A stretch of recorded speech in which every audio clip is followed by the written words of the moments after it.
Assalamualaikum warahmatullahi wabarakatuh. Salam sejahtera bagi kita semua.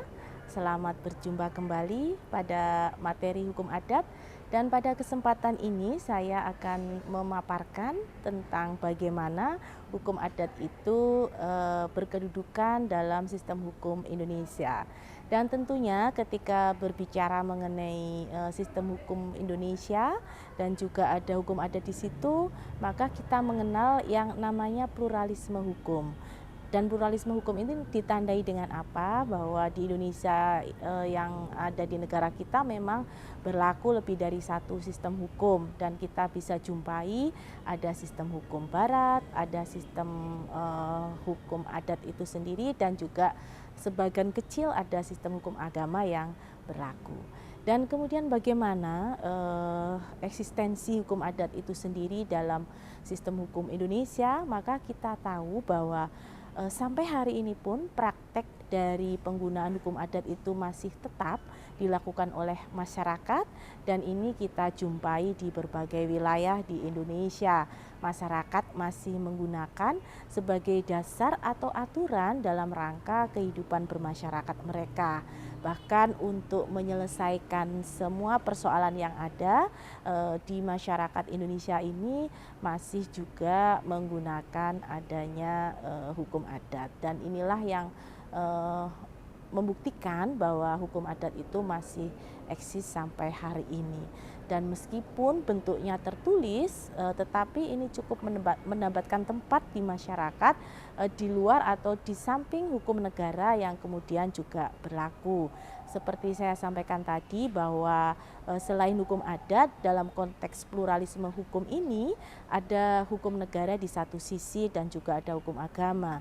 Namun demikian, bahwa masyarakat hukum adat ini bagian dari warga negara Indonesia, maka juga harus kemudian tunduk pada hukum negara yang berlaku secara universal.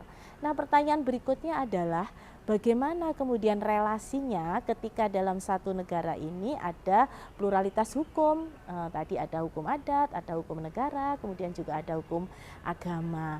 Nah, ketika berbicara relasi, maka tentunya kita akan coba menyitir dari pendapat John Griffith, bahwa dalam relasi pluralisme hukum itu dikenal dengan yang pertama adalah weak legal pluralism, dan yang kedua adalah strong legal pluralism. Ketika weak legal pluralism atau pluralisme itu menjadi lemah pada saat ada dominasi dalam hukum negara itu yang kemudian menjadikan sistem hukum yang lain itu menjadi lebih rendah. Jadi sifatnya ada superior dalam hukum negara itu. Nah, pada saat seperti ini, maka relasi di antara sistem hukum yang satu dengan yang lainnya itu akan nampak lemah atau weak legal pluralism. Nah, di satu sisi ketika dalam bekerjanya masing-masing sistem hukum itu mendapatkan tempat yang sama, porsi yang sama, kedudukan yang sama, maka pluralisme hukum ini adalah kuat atau strong legal pluralism. Nah, seperti apa kemudian relasi itu ada di dalam konteks pluralisme hukum yang ada di Indonesia? Tentunya bisa kita mulai dengan melihat pengakuannya seperti apa. Nah, pengakuan ini kemudian kita bagi menjadi dua. Yang pertama adalah pengakuan secara internal dan pengakuan secara eksternal. Pengakuan secara internal ini didapatkan bahwa hukum adat itu mendapatkan dasar berlaku dari masyarakat hukum adat itu sendiri. Jadi mereka mengakui dan menjadikan dasar bahwa hukum adat ini adalah merupakan aturan yang digunakan dalam menata kehidupan bermasyarakat dari masyarakat hukum adat itu sendiri. Dan yang kedua, ketika berbicara pengakuan, maka hukum adat ini tidak hanya mendapatkan pengakuan secara internal. Nah, juga ada berlakunya hukum adat ini ditopang oleh hukum negara. Nah, inilah yang disebut sebagai dasar berlakunya secara eksternal. Nah, eksternal inilah yang kemudian kita kenal sebagai yuridis formil. Bagaimana negara memberikan pengakuan dalam hukum-hukum tertulis milik negara. Nah, kemudian pengakuan-pengakuan itu menjadi suatu hak yang harus diberikan kepada masyarakat hukum adat beserta hukumnya itu sendiri ya. Dengan demikian bagaimana negara kemudian memberikan pengakuan itu diwujudkan dalam bentuk yang pertama adalah memberikan perlindungan atau to protect, yang kedua adalah memberikan penghargaan atau to respect, dan yang ketiga adalah memenuhi apa yang menjadi hak masyarakat hukum adat beserta hukum adatnya atau to fulfill. Jadi bentuk pengakuan oleh negara dengan menerima keabsahan masyarakat hukum adat itu adalah yang pertama dengan menghargai, yang kedua dengan melindungi, dan yang ketiga dengan memenuhi. Dan sebagai hak konstitusional maka perwujudannya seperti apa? Sebagai bagian dari hak konstitusional maka yang pertama tidak boleh ada produk legislasi yang kemudian itu memarginalkan keberadaan hukum adat, juga termasuk berupa keputusan-keputusan administratif yang kemudian itu memarginalkan masyarakat hukum adat dan juga hukum adatnya sendiri. Dan yang kedua adalah negara harus memberikan perlindungan kepada masyarakat hukum adat itu dalam derajat normatif yang paling bawah, dan itu adalah bentuk dari pengakuan yang diberikan oleh negara dalam konteks yuridis formil.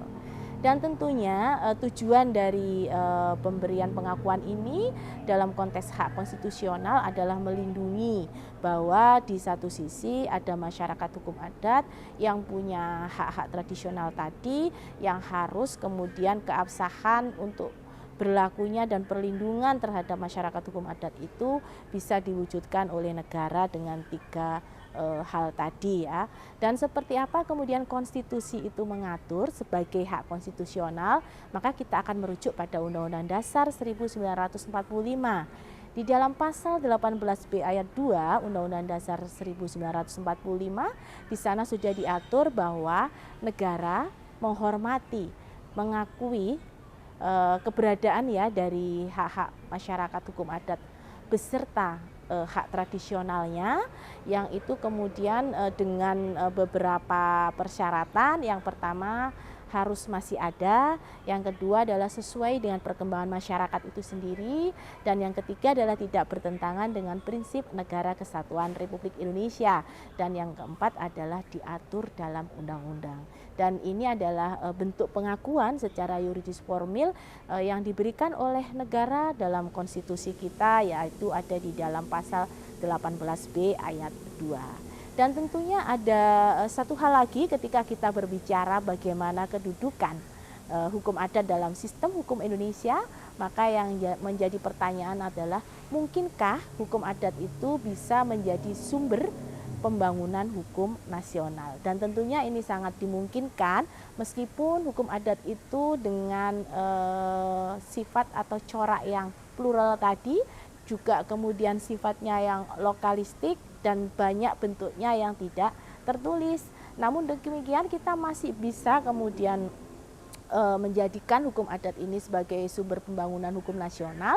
Antara lain yang pertama adalah kita harus merubah mindset ya, bahwa hukum adat itu sebenarnya tidak hanya hukum yang berlaku pada golongan tertentu. Nah, ini penting agar mindset kita tidak hanya sekedar melihat dari sisi corak lokalitasnya.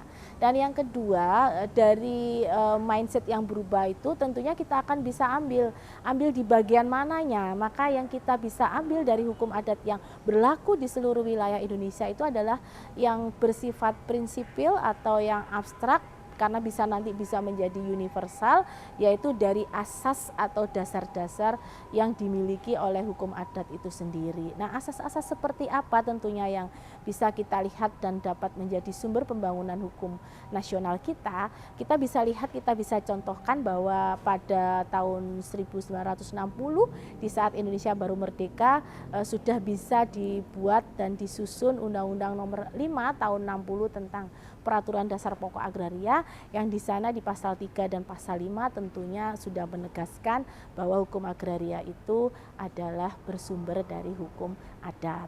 Dan yang terakhir mungkin perkembangannya bagaimana hukum nasional itu bisa disusun berdasarkan asas yang berlaku dalam hukum adat secara abstrak atau yang bisa kemudian diambil secara universal adalah dalam Undang-Undang Desa nomor 6 tahun 2014. Ada asas rekognisi, ada asas gotong royong, ada asas subsidiaritas, dan tentunya masih banyak sekali asas-asas yang dimiliki oleh masyarakat hukum adat itu yang bisa kemudian dikembangkan dan menjadi sumber bagi pembangunan hukum nasional. Kita masih punya prinsip atau asas musyawarah mufakat dan lain sebagainya. Demikian yang bisa saya berikan dalam materi tentang kedudukan hukum adat dalam hukum nasional. Semoga bermanfaat. Saya akhiri. Assalamualaikum warahmatullahi wabarakatuh.